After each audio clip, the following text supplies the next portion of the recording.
Climate change के चलते एक नया आइस एज शुरू हो गया है। ये दुनिया को बर्फ से ढक रहा है। इंसान अपनी जान बचाने के लिए जमीन के नीचे कुछ बचे खुचे शेल्टर्स में छुपे हैं, लेकिन ये जगह उतनी महफूज नहीं है। एक अंधेरी कॉरिडोर में भागते हुए दो लोगों की सांसें फूल रही हैं। कोई चीज उनका पीछा कर रही है, कुछ जो सिर्फ देखने से ही जान निकाल दे।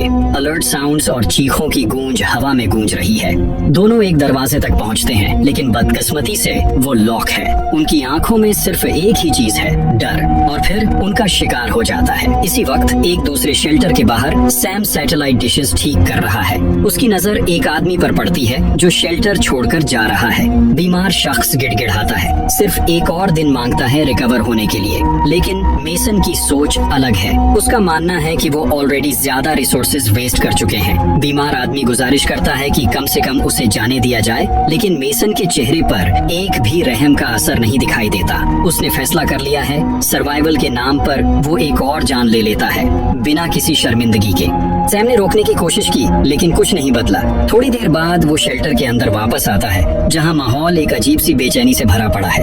यहाँ जो थोड़े लोग बचे हैं, उनका सबसे बड़ा डर है सिर्फ थोड़ा सा बीमार पड़ना। आखिरी बार जब फ्लू आया था, सिर्फ 7 दिनों में 20 लोग मारे गए थे। तभी ब्रिग्स, जो इस जगह का लीडर है, एक नए रूल के साथ आया। जो भी बीमार पड़ेगा उसे क्वारंटीन भेज दिया जाएगा, और अगर कुछ दिनों में ठीक नहीं हुआ तो उसके पास सिर्फ 2 रास्ते हैं, एक गोली या बर्फ के बीच एक अकेला सफर। यहाँ के लोग एक दूसरे की मदद करने की पूरी कोशिश कर रहे हैं। अपनी बची खुची फसल उगाने का प्रयास भी चल रहा है, लेकिन अब यहाँ पहले जितने लोग नहीं बचे, क्योंकि खाने का हर एक दाना दिन ब दिन और कम होता जा रहा है। कहा जाता है कि कहीं दूर एक जगह है जो न सिर्फ गर्म है बल्कि रहने लायक भी है, लेकिन सैम इस बात पर भरोसा नहीं करता। उसके दिमाग में फिलहाल सिर्फ एक ही बात है, मेसन ने जो किया वो रूल्स के खिलाफ है। वो सीधा ब्रिग्स के पास जाता है और सब बता देता है। ब्रिग्स ये सुनकर गुस्सा तो होता है, लेकिन अभी एक और बड़ी समस्या उसके सामने खड़ी है। दोनों कम्युनिकेशन रूम की तरफ बढ़ते हैं, जहाँ कूपर बताता है कि कॉलोनी 5 से एक डिस्ट्रेस सिग्नल मिला है, लेकिन समस्या ये है कि कोई भी कांटेक्ट पे नहीं आ रहा।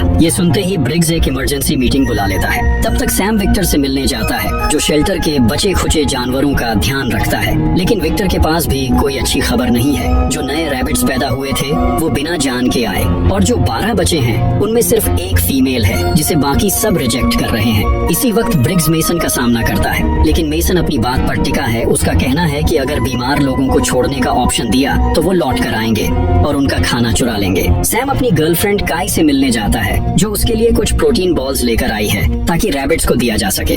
बातों बातों में काई अपनी रिसर्च के बारे में बताती है। उसका मानना है कि कहीं ना कहीं बर्फ के नीचे एक ऐसी टेक्नोलॉजी छुपी है जो क्लाइमेट को बदलने की ताकत रखती है। इसी वजह से वो अपनी तलाश छोड़ने को तैयार नहीं है और रेडार के जरिए नए सिग्नल्स ढूंढने में लगी हुई है। थोड़ी देर बाद सर्वाइवर्स इमरजेंसी मीटिंग के लिए इकट्ठा होते हैं। डेक्स्टर अपनी वाइफ से कह रहा होता है कि वो बिल्कुल भी खांसी ना करे।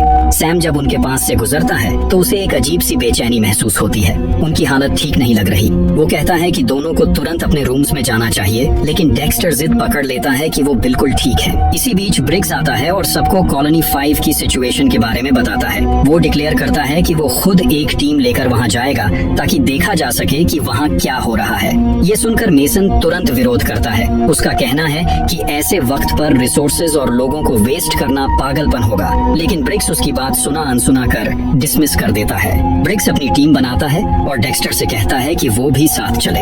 ये देखकर सैम तुरंत ऑफर करता है कि वो डेक्स्टर की जगह जाएगा, क्योंकि टर्बाइंस का ध्यान रखना ज्यादा जरूरी है। इसके बाद ग्रेन भी बिना किसी हेजिटेशन के वॉलंटियर कर देता है। हालांकि उसका बाप विक्टर इस बात से बिल्कुल भी खुश नहीं होता।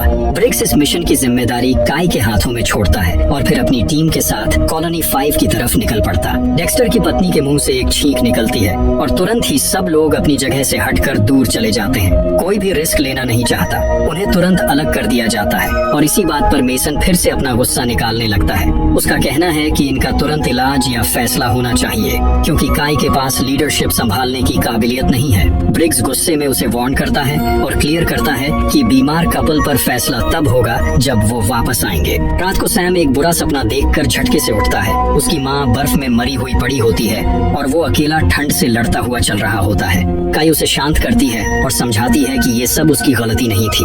अगले दिन टीम अपनी मिशन पर निकल पड़ती है। तेज बर्फ और ठंडी हवा के बीच उन्हें लंबे वक्त तक चलना पड़ता है। सफर के दौरान एक खाली शहर दिखता है जहाँ सिर्फ सूनापन और गुजरी हुई जिंदगी के निशान बचे हैं। थोड़ा और आगे जाने पर एक पुरानी वेदर ऑल्टरेशन मशीन मिलती है, एक ऐसी डिवाइस जो कभी क्लाइमेट को बदलने की ताकत रखती थी, लेकिन अब ये सिर्फ एक बेकार पड़ा लोहा है जो किसी काम का नहीं रहा। जल्द ही वो एक पुराने ब्रिज तक पहुंचते हैं और बड़े ध्यान से उसे क्रॉस करने की कोशिश करते हैं, लेकिन ये उतना आसान नहीं जितना लगता है, क्योंकि ब्रिज वक्त के साथ पूरी तरह कमजोर हो चुका है। वो संभल कर चल रहे होते हैं, हर छोटी मोटी दरार और सुराख से बचने की कोशिश कर रहे होते हैं। एक मोड़ पर जैसे ही ब्रिग्स कदम रखता है, ब्रिज का एक हिस्सा उसके नीचे से टूटने लगता है। वो गिरने वाला होता है, लेकिन वक्त रहते अपने आप को संभाल लेता है। जैसे तैसे ब्रिज पार करने के बाद उनकी नजर एक गाड़ी पर पड़ती है जिसके पास एक बेजान शरीर पड़ा होता है। उसके हाथ में एक बंदूक होती है। जब वो और करीब जाकर देखते हैं तो उन्हें गाड़ी के अंदर एक पूरी फैमिली की लाश मिलती है। ये देखकर उन्हें समझ आता है कि उस आदमी ने पहले अपने परिवार को मारा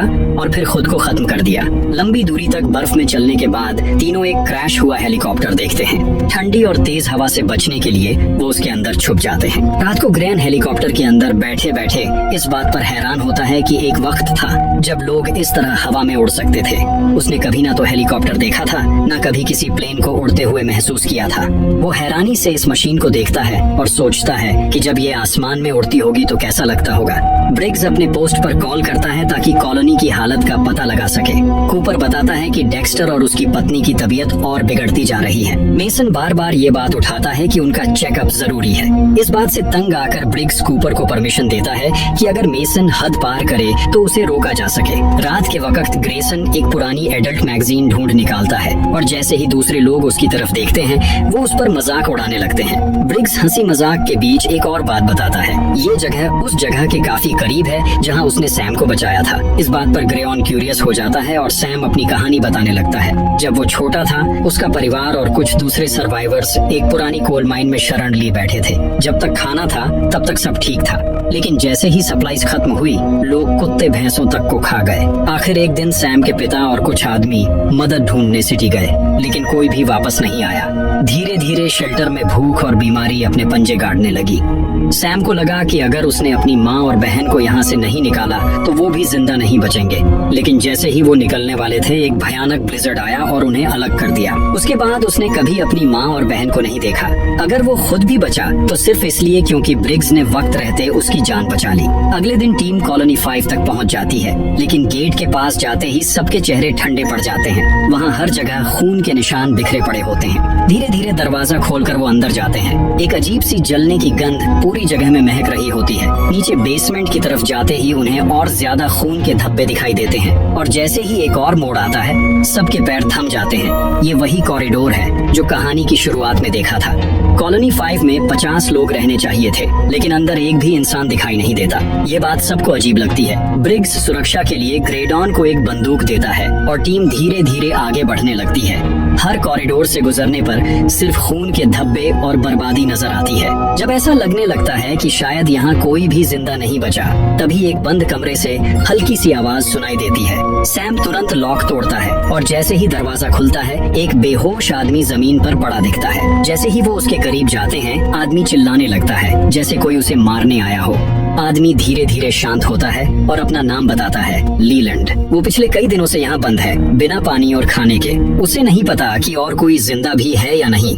लीलैंड बताता है कि कुछ दिन पहले कॉलोनी 5 ने अपनी एंटेना ठीक की थी, तभी उन्हें एक रेडियो संदेश मिला जो अब भी स्क्रीन पर चल रहा था। स्क्रीन पर एक आदमी दिखाई देता है जो बर्फ से आजाद एक जगह खड़ा है। वो बताता है कि उसकी टीम ने एक पुरानी वेदर मशीन रिपेयर कर लिया है जिस वजह से उस जगह की बर्फ पिघल गई है। अब वहाँ हरी भरी जमीन है जिसमें फसल उगाई जा सकती है, लेकिन असली दिक्कत ये नहीं थी। उनका सिग्नल डिस्टर्ब हो जाता है और सिर्फ आधा मैसेज ही कैप्चर हो पाता है। लीलैंड बताता है कि उन्होंने उस सिग्नल को ट्रैक किया और एक टीम को उस जगह का पता लगाने भेजा, लेकिन उन्हें वहां पहुंचने से पहले ही एक खौफनाक चीज मिल गई। वो कॉलोनी 5 तक उनका पीछा करती रही। सैम तुरंत मैप निकालता है और लीलैंड से उस जगह का एग्जैक्ट लोकेशन बताने के लिए कहता है। ब्रिग्स कहता है कि वो लीलैंड को अपने साथ ले जाएंगे ताकि वो और ज्यादा बता सके, लेकिन लीलैंड डर से कांपने लगता है। ज्यादा वक्त बर्बाद किए बिना वो रूम से जितना हो सके उतना सामान उठाते हैं और कॉलोनी के अंदर संपर्क करने की कोशिश करते हैं, लेकिन सिग्नल नहीं मिलता। वो लीलैंड को साथ चलने के लिए कहते हैं, पर तभी कॉरिडोर से अजीब सी आवाजें आनी शुरू हो जाती हैं, जैसे कोई भागते हुए आ रहा हो। लीलैंड डर के मारे चिल्लाता है और वापस कमरे के अंदर दौड़ जाता है।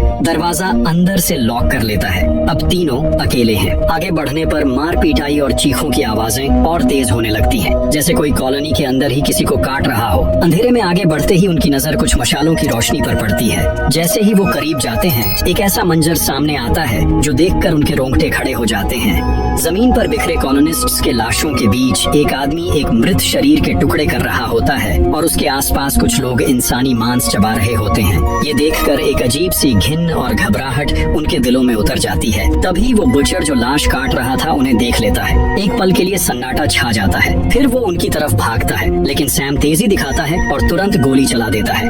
बुचर जमीन पर गिर जाता है, लेकिन गोली की आवाज से और भी कैनिबल जग जाते हैं। एक बड़ा आदमी जो शायद उनका चीफ है, गुस्से से दहाड़ता है। पूरे हॉल में चीखों और भागने की आवाज गूंजने लगती है। सैम चीफ के कान पर गोली मारकर उसे रोकने की कोशिश करता है और एक और कैनिबल को खत्म कर देता है, लेकिन ये लोग बहुत ज्यादा हैं। ब्रिग्स इस भीड़ को रोकने के लिए एक डायनामाइट की स्टिक फेंकता है, जो धमाके के साथ बड़ी आग लगा देता है। इस भगदड़ के बीच ग्रेडन थोड़ी लापरवाही कर बैठता है और ग्रुप से अलग पड़ जाता है। जब तक उसे समझ आता है, तब तक नरभक्षी उसके आसपास घिर चुके होते हैं। वो उसके ऊपर टूट पड़ते हैं। ब्रिग्स और सैम तुरंत पहुंचते हैं और एक एक कैनिबल से टकरा जाते हैं। ये एक जीने मरने की जंग बन जाती है, जिसमें वो हर एक शिकारी को खत्म कर देते हैं। लेकिन जब उनकी नजर ग्रेडन पर पड़ती है, तब तक बहुत देर हो चुकी होती है। वो जमीन पर बेजान पड़ा होता है। ब्रिग्स और सैम को अब आगे बढ़ना ही था। जैसे ही वो सीढ़ियां चढ़ने लगते हैं, सैम एक कैनिबल पर गोली चला देता है, लेकिन तभी उसकी गोलियां खत्म हो जाती हैं। सैम अब बिना हथियार के रह जाता है। स्थिति और नाजुक ना हो, इसलिए ब्रिग्स तुरंत सीढ़ियों को तोड़ देता है ताकि नीचे से कोई भी उनका पीछा न कर सके। लेकिन एक कैनिबल तो पहले से ही वहाँ पर था। वो ब्रिग्स पर टूट पड़ता है और दोनों के बीच एक जानलेवा जद्दोजहद शुरू हो जाती है। हर एक मुक्का, हर एक वार ब्रिग्स की ताकत को कमजोर कर रहा था, लेकिन वो हिम्मत नहीं हारता। बहुत मुश्किल से एक पल का मौका मिलता है और ब्रिग्स गोली चला देता है। वो कैनिबल चिल्लाता हुआ नीचे गिर जाता है। तभी नीचे से और भी कैनिबल आ जाते हैं, जो ये सब देख लेते हैं। उनका चीफ गुस्से से दहाड़ने लगता है। ब्रिग्स और सैम बिना वक्त गवाए तुरंत बाहर निकलते हैं। जैसे ही वो बाहर पहुंचते हैं, ब्रिग्स टावर के एंट्रेंस पर डायनामाइट फेंकता है। एक तेज धमाका होता है और पूरी टावर गिरने लगती है। कॉलोनी का रास्ता अब हमेशा के लिए बंद हो चुका था। ठंड और बढ़ने लगी थी। दोनों बर्फ के बीच लंबे समय तक चलते रहे, जब तक उन्हें फिर से वो हेलीकॉप्टर नहीं दिख गया जिसमें पहले रात बिताई थी। ब्रिग्स फैसला करता है कि वो यहीं रुकेंगे, क्योंकि सर्दी अब और भी तेज हो गई है। हेलीकॉप्टर के अंदर सैम और ब्रिग्स कैनिबल्स के बारे में बात करते हैं। सैम अब तक इस सच को एक्सेप्ट नहीं कर पा रहा था कि लोग भूख से इतने पागल हो सकते हैं कि एक दूसरे का मांस खाने लगे। ब्रिग्स थोड़ी देर चुप रहता है, फिर एक गहरी सांस लेकर कहता है, लोग अपनी जान बचाने के लिए किसी भी हद तक जा सकते हैं सैम, मैंने अपनी आंखों से देखा है। अगली सुबह सैम और ब्रिग्स को एक और बड़ी मुश्किल का सामना करना पड़ता है। सैम और ब्रिग्स को एहसास होता है कि कैनिबल्स उनका पीछा कर रहे हैं और अब उनके बिल्कुल करीब पहुंच चुके हैं। सैम को डर लगता है कि अगर ये लोग उनका पीछा करते रहे तो वो सीधा कॉलोनी तक पहुंच सकते हैं। ब्रिग्स के पास एक प्लान होता है। वो एक पुराना ब्रिज यूज करेंगे कैनिबल्स को रोकने के लिए। दोनों जितनी तेज भाग सकते हैं, उतनी तेज उस ब्रिज पर दौड़ जाते हैं। सैम एक रिस्की जंप करके दूसरी तरफ पहुंचता है, जबकि ब्रिग्स थोड़ा पीछे रह जाता है। उसी वक्त कैनिबल्स भी ब्रिज पर पहुंचते हैं। ब्रिग्स एक छोटी सी डायनामाइट स्टिक निकालता है और उसे एक बड़े होल के पास रख देता है, जिससे पूरा ब्रिज गिर सके। लेकिन हवा बहुत तेज चल रही होती है और जैसे ही वो फ्यूज जलाता है, वो बुझ जाता है। ब्रिग्स वापस जाकर फ्यूज दोबारा जलाने की कोशिश करता है। ब्रिग्स हवा के झटकों से लड़ता है और बार बार लाइटर जलाने की कोशिश करता है। कैनिबल्स ब्रिज के छोटे छोटे गैप्स पर संभलते हुए आगे बढ़ने लगते हैं। कुछ लोग बैलेंस बिगड़ने की वजह से नीचे गिर जाते हैं, लेकिन और भी कैनिबल्स अब भी जिंदा हैं। आखिरकार ब्रिग्स मुश्किल से फ्यूज दोबारा जलाने में सफल होता है और कैनिबल्स को अपनी तरफ आकर्षित करने लगता है। उनसे लड़ते वक्त अचानक उसके हाथ में पकड़ा डायनामाइट फट जाता है। एक जोरदार धमाका होता है और ब्रिज दो टुकड़ों में बंट जाता है, जो किसी को भी वहां से गुजरने नहीं देता। सैम देखता है कि कुछ कैनिबल्स, जिसमें उनका लीडर भी शामिल है, दूसरी तरफ खड़े उसे घूर रहे हैं। ये देखकर वो दोबारा भागने लगता है। इसी वक्त आउटपोस्ट में मेसन, डेक्स्टर और उसकी पत्नी को जबरदस्ती बाहर घसीट लाता है। मेसन बिना किसी झिझक के डेक्स्टर की पत्नी को गोली मार देता है। जैसे ही वो डेक्स्टर को मारने वाला होता है, काई वहाँ आ जाती है और पिस्तौल तान कर उसे धमकी देती है। दोनों इस बात पर बहस करने लगते हैं कि कॉलोनी का असली नेता कौन होना चाहिए। तभी सैम की चीख उनका ध्यान तोड़ देती है। डेक्स्टर ये मौका देखते ही भाग निकलता है और काई तुरंत सैम की तरफ दौड़ती है, जो ठंड के कारण बेहोश हो चुका है। थोड़ी देर बाद मेसन भी वहाँ पहुँचता है और बिना वक्त गवाए एक जोर का वार करके काई को गिरा देता है। कुछ घंटों बाद सैम आउटपोस्ट के अंदर होश में आता है और विक्टर को उसके बेटे की दुखद मौत के बारे में बताता है, लेकिन तभी मेसन अचानक वहाँ आ जाता है। सैम को बिस्तर से हैंडकफ करते हुए वो गुस्से में बोलता है कि अब कमांड बदल चुका है, अब सिर्फ सर्वाइवल मैटर करता है। रेशन 50% कम किया जाएगा, जो बीमारी के सिम्टम्स दिखाएगा उसे तुरंत चेक किया जाएगा और जो काम नहीं करेगा वो भूखा रहेगा। सैम मेसन को सब कुछ बताकर उससे इंसिस्ट करता है कि उन्हें यहाँ से जल्दी निकलना होगा, वरना कैनिबल्स को उन तक पहुँचने में देर नहीं लगेगी। सैम उस गर्म जगह के बारे में बात करता है जो उसने वीडियो में देखी थी, लेकिन मेसन उसकी बात पर भरोसा नहीं करता और बिना कोई जवाब दिए कमरे से निकल जाता है। सबको अपने साथ ले जाने से पहले एक छोटा लड़का चुपचाप सैम के पास आता है और बताता है कि उसने हैंडकफ की चाबी चुरा ली है। वो बिना किसी को बताए वो चाबी सैम को दे देता है।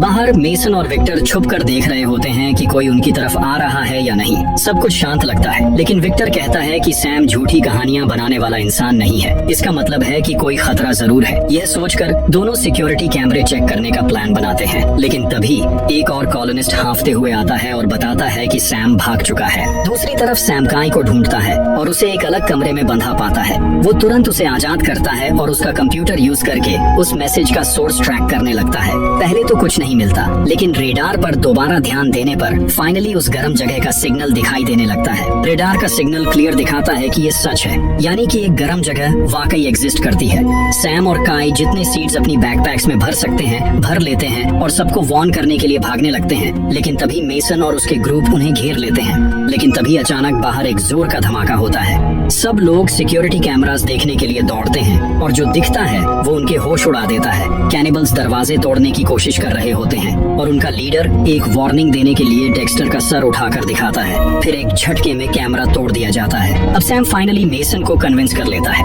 मेसन बिना वक्त गवाए इंस्ट्रक्शंस देता है, जो भी गन चलाना जानता है वो हथियार उठाए और जो नहीं जानता वो वॉल्ट में छुप जाए।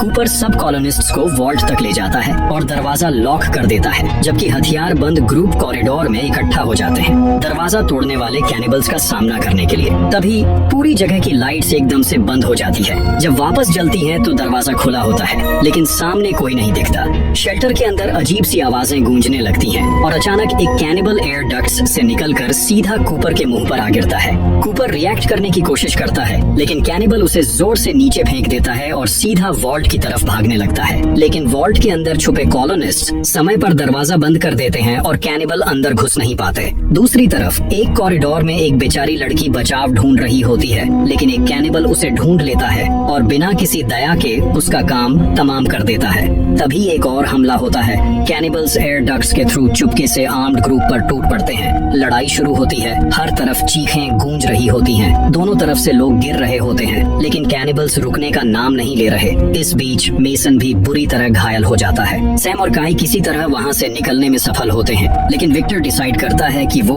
कैनिबल्स के लीडर का सामना करेगा। वो हिम्मत से लड़ता है, लेकिन आखिरकार दुश्मन के हाथों मारा जाता है। उधर मेसन जो ऑलरेडी घायल होता है, एक रूम में जाकर शरण लेता है। वहाँ कुछ और लोग भी होते हैं जो वॉल्ट तक नहीं पहुँच पाए। जाने से पहले वो दरवाजा लॉक कर देता है, जिससे सैम और काई अंदर नहीं आ पाते। तभी एक कैनिबल उन दोनों का पीछा करते हुए आ जाता है। रूम के एक रेफ्यूजी को समझ नहीं आता कि क्या करे और वो मेसन को जोर से धक्का दे देता है, जिससे सैम और काई को अंदर आने का मौका मिल जाता है। लेकिन साथ ही वो कैनिबल भी रूम में घुस जाता है। काई बिना वक्त गवाए उसका काम तमाम कर देती है और दोनों तुरंत दरवाजा बंद करने की कोशिश करते हैं, लेकिन दरवाजा ज्यादा देर तक नहीं टिक सकेगा क्योंकि दूसरे कैनिबल्स भी पहुंच गए हैं और उसे तोड़ने की कोशिश कर रहे हैं। सैम तुरंत एक डक्ट खोलता है और सबको कहता है कि उसके थ्रू भाग जाएं। मेसन गुस्से में चिल्लाता है, वहाँ जाने का मतलब है ठंड से मरना, यहाँ रुककर लड़ना बेहतर होगा। लेकिन कोई उसकी नहीं सुनता और एक एक करके सब डक्ट के अंदर घुसने लगते हैं। सैम भी जाने वाला होता है, लेकिन पहले मेसन को एक गन देकर कहता है, अगर लड़ना ही है तो कम से कम तैयार रहो। फिर वो भी डक्ट के अंदर चला जाता है। सिर्फ कुछ ही सेकंड्स में कैनिबल्स दरवाजा तोड़ देते हैं और मेसन पर टूट पड़ते हैं। लेकिन मेसन हार मानने वालों में से नहीं होता। वो एक गैस टैंक पर गोली चला देता है और एक तेज धमाके के साथ पूरा एरिया आग में घिर जाता है। सारे कैनिबल्स उस ब्लास्ट में खत्म हो जाते हैं, सिर्फ एक के अलावा, उनका लीडर, जो लास्ट मोमेंट पर डक्ट्स में छुपने में सफल हो जाता है। वही लीडर अब सैम तक पहुंच जाता है। डक्ट्स के अंदर ही दोनों भिड़ जाते हैं, लेकिन लड़ते लड़ते डक्ट के पैनल्स टूट जाते हैं और दोनों सीधा कैटल रूम में गिरते हैं। सैम जो भी हाथ लगता है उसी से कैनिबल पर हमला करने की कोशिश करता है, लेकिन कैनिबल हर अटैक आसानी से रोक देता है और धीरे धीरे सैम पर भारी पड़ने लगता है। कैनिबल सैम को जोर से नीचे फेंकता है और घसीटने लगता है, लेकिन यही उसकी सबसे बड़ी गलती होती है। सैम तुरंत एक छुरा उठाता है और कैनिबल की टांग पर मार देता है। दर्द के मारे कैनिबल एक पल के लिए पीछे हटता है और सैम इस मौके का पूरा फायदा उठाता है। वो अपने पूरे गुस्से के साथ उस पर टूट पड़ता है। कैनिबल खुद को बचाने की कोशिश करता है, लेकिन सैम बिना रुके उसका चेहरा बिगाड़ देता है और आखिरी वार में उसका सिर तन से अलग कर देता है। अब सैम वहाँ से भागने की कोशिश करता है, लेकिन कॉरिडोर पहले से ही आग की लपटों में घिर चुका होता है। बाहर काई और जो कुछ लोग जिंदा बचे हैं डक्ट से बाहर आते हैं और अपने घर को आग में जलता देखते हैं। सबके चेहरे पर सिर्फ एक ही चीज लिखी होती है। तभी सैम भी डक्ट से निकलता है। वो सबको देखता है और कहता है, अब सिर्फ एक ही रास्ता है, हमें उस गर्म जगह तक पहुंचना होगा। ठंडी बर्फ से ढकी हुई जमीन पर चलते हुए वो सब नए घर की तलाश में निकल पड़ते हैं।